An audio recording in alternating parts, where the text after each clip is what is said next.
Welcome to this Friday edition of First Take. I'm Courtney Cronin, got Ryan Clark, and the always animated but in real life version of Monica McNutt here with us, along with Kendrick Perkins as well. Kevin Clark is going to be joining the show. Mike Tannenbaum here too. And we start this morning with a loaded NBA slate on Christmas Day that lived up to the hype.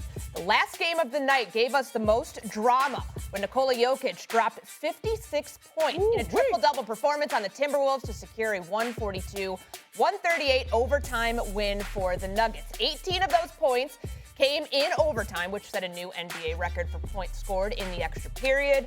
Jokic's big game came with Denver down 3 starters and offset 44 from Anthony Edwards. Jokic's final stat line, 56 points, 16 rebounds, and 15 assists, making him the first player in NBA history with at least 55, 15, and 15 in a game. He also scored or assisted on 96 points overall, the third most in a game in NBA history. Monica, what kind of statement did Jokic send last night with that performance? You know what, Court?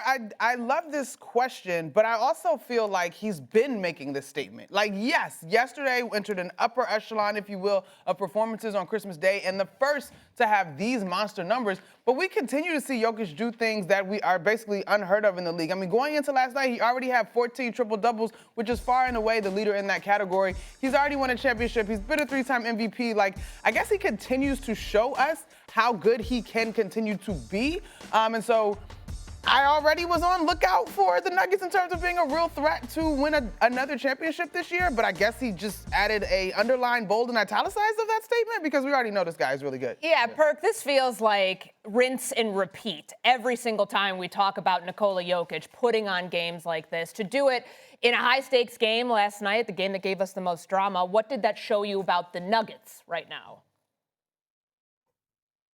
Well, that's something that I already knew, that they're legit title contenders, but I will say this, last night performance, I got to change of heart. You know, I was on this SGA is the best player in the world. Yeah. Jokic said, hey, big fella, keep a cool booty and watch my smoke and watch me go to work and watch me dance on one of the biggest stages in the NBA.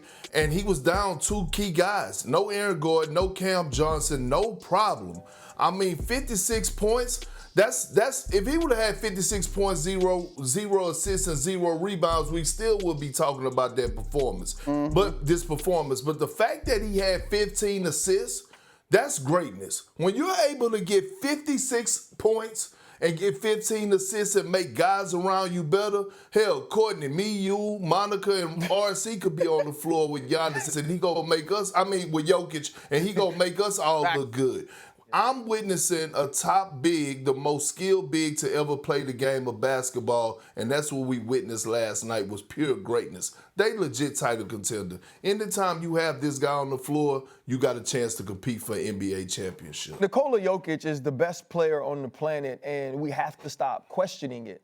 I think back to a Drake lyric, and it's, I might look like, but I'm heavy though, right? Because when you look at Nikola Jokic and we think about all the athleticism that we see in the NBA, we sometimes discount what he has the ability to do. When you think about joining names like Oscar Robertson and Russell Westbrook and being able to have multiple triple-doubles on Christmas Day, 55-point triple-double with Rudy Gobert and Julius Randle on the court. And when you score 18 and top Steph Curry's 17-point overtime record, it's not just about the fact that you did it, it's about when you did it, who you did it against, and how much your team needed it. It's not like he had these bloviated numbers and you thought to yourself, well, he was just stat padding. No, every single play was needed for the Denver Nuggets to win the game. And this is the great part about my high school basketball career being the last basketball I ever played, because when I do watch all of these guys, I am in awe. Right. And what I remember about being a college football player is anytime I went to the rec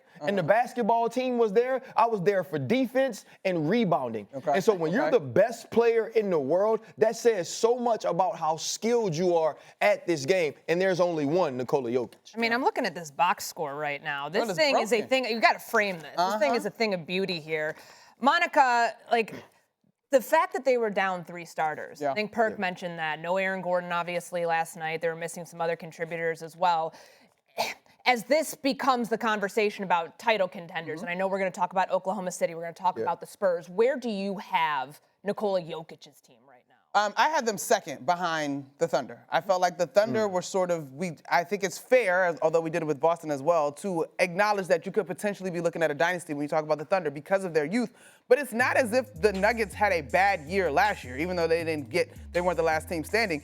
The thing about Jokic to me, the conversation of greatest in the league is often so much of a what have you done for me lately. And I think it's fair for us to be charmed by SGA and the Thunder because he's excellent as well.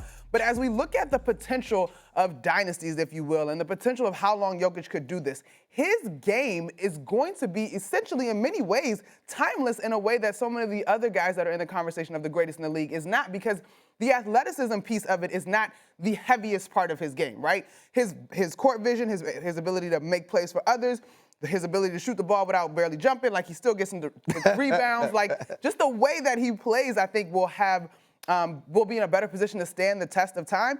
But to me, the Nuggets, if you still have OKC as your favorite to come out, the Nuggets are the biggest threat. And that's like, I don't need to debate that. I think everybody would agree that those are your top two best teams in the West. Right now? I mean, after that performance, but I will say this to you, Courtney. This MVP, like I have an MVP vote. This is going to be one of the hardest MVP voting situations, probably over the last 10 years, in my opinion. You have so many guys right now that are playing at a MVP level. We saw what Nikola Jokic did. SGA is playing at the MVP level right now. Big Body Brunson put on the show as well to start Christmas Day off. You got Cade Cunningham, who has the best record in the Eastern Conference. He's balling and doing his thing down there in Detroit. So it's going to come down to the wire, but so many guys are deserving. But I will say Nikola Jokic is in that top two, him and SGA and everybody else. But it's going to be interesting to see. It's going to come down to probably the last couple of weeks of the regular season. But to your point about Denver being a threat for a championship, they took OKC to 7 last year. And the last game was a blowout, and so I think people forget how competitive that series actually was. Okay, let's stay in the West. Let's talk about a team that didn't have the type of fireworks that the Nuggets had last night. That was the Los Angeles Lakers. They were blown out by the Rockets in their Christmas Day showdown. LA's offense could not crack 100 points, and Luka Doncic and LeBron James combined for 9 of the Lakers' 16 turnovers. It was the Lakers' third straight loss and their 6th in their last 10 games. Post-game, head coach JJ Redick did not hold back his criticism. We don't care enough right now, and that's the part that bothers you a lot. We don't care enough to do the things that are necessary. We don't care enough to be a professional. It's a matter of making the choice, and too often we have guys that don't want to make that choice, and it's pretty consistent who those guys are. And so Saturday practice, I told the guys, it's going to be uncomfortable. The meeting is going to be uncomfortable.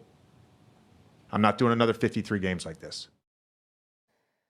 So that's the second time this week that JJ Redick had harsh words for his team. Perk, when we were talking earlier in the week, I know that you did not like the first time he called them out for their effort, what they lack on defense. What is your reaction to those very charged words from JJ Redick? And look, I don't like him again. And it's something that JJ Redick is going to have to work on, because right now, when you talk about, guys not competing at a high level, when you talk about your team not doing the little things that doesn't show up in the stat sheet, that's a reflection on you as a head coach. That means that you don't have the ears of that locker room. That means you don't have the attention of that locker room, and that's a problem. It's something that's not, it's a message from you that's not getting delivered. But here's the bigger thing, right? He wasn't having these conversations early in the season when LeBron James was out. He's having those conversations now. Why do I bring it up? Watching that game last night, and I was a teammate with LeBron James, grew up playing against him, played with him in AAU, McDonald's All-American. I know this man. When he's not engaged or he feels some type of way, it speaks in his body language. Last night, his body language was awful. He was not engaged. He was pouting. He was moping. He was walking up and down the damn floor. He was complaining. And I just think we're to this point. What LeBron and the Lakers their relationship has run its course. and they need to figure out a solution. And the solution is not him being in the Los Angeles Lakers uniform. I know LeBron James is old, but he knows that this roster is not built. He has went to 10, 15 NBA finals. He knows that this roster don't have enough. Hell, Rich Paul just said it on his podcast that the Lakers are not legit title contenders. Rich Paul is LeBron James' agent. So they both feel that way. I just feel like right now they got to have a coming to Jesus meeting, more so than what's next for us, the Lakers and LeBron James, more than anything. Oh. I mean. Ooh. But it resonates, Perk. Yeah. Like, guys, it resonates. I think if we go back to the Lakers' job becoming an opening and knowing when JJ Redick was our colleague, like he was destined to be a coach in the league, like you don't take certain jobs if there is not a willingness to collaborate. Because the name on the marquee is never going to be Redick over James. Not over Doncic, right? Like, arguably not over Reeves. Like, the people come for the players, essentially. And so it is a precarious situation to say it nicely because LeBron James is a force in this league and is a force in that locker room. And if there is a real rift, I don't know how that come to Jesus meeting goes that Perk is referencing. I don't know if it needs to be a players-only meeting that JJ is not even a part of. But something is woefully off. And it's the 53 games in Tinseltown. There's a lot of time left. And the other thing is, too, basketball different. Like, football is like the ultimate team sport. Everybody has to buy in. In basketball, one or two people set the entire tone for the culture. And what JJ Redick wants is for superstar humans to have role player mindsets, right? Because JJ Redick was that specialist. JJ Redick was a leadership guy. JJ Redick was an energy guy. JJ Redick was, I have this certain attitude that I'm gonna make it feel like a fight every time I go out there. That ain't Luka. That ain't LeBron at this point. And you playing a team in Houston that's going to hit the boards. First two sets, they get offensive rebounds. They out-rebound you by more than 20. That's effort. You don't have effort players in the marquee. Hachimura don't score at all. He played like almost 30 minutes. So this isn't a team that has a JJ Redick mindset. This isn't a team that has a JJ Redick culture. And at the top of that is LeBron James, that means whatever communication you have with him is no longer working. This is no longer a podcast that y'all doing. And I'm gonna say this, I could be wrong. I don't play basketball. I don't know. But I don't feel like Rich Paul gets to go on his podcast and talk to Max Kellerman or whoever he talking to and say that the Lakers don't have enough if he ain't ran it by LeBron first. That's a message that's being sent. Well, I'm hearing something from the three of you right now because we know all of their losses this year, all 10 of them, have come by double-digit points. So I'm hearing Perk, I'm hearing Monica, I'm hearing RC talking about JJ Redick at the core of this. Is he the problem? Like, help me understand here, because you're talking about how he's trying to coach these players, role player mindset when you have superstar players. When does the onus get put on the coach, Monica? So I'm gonna come at this as best I can rationally before one of y'all lay the heavy. Just in my observation, because Courtney, I'm hesitant to say a single thing is a problem. I think they have multiple problems, right? This roster is not necessarily built to compete in the West as currently constructed. I think while JJ is very talented, and I'm sure we all know he loves the game of basketball, has the potential to be a terrific coach.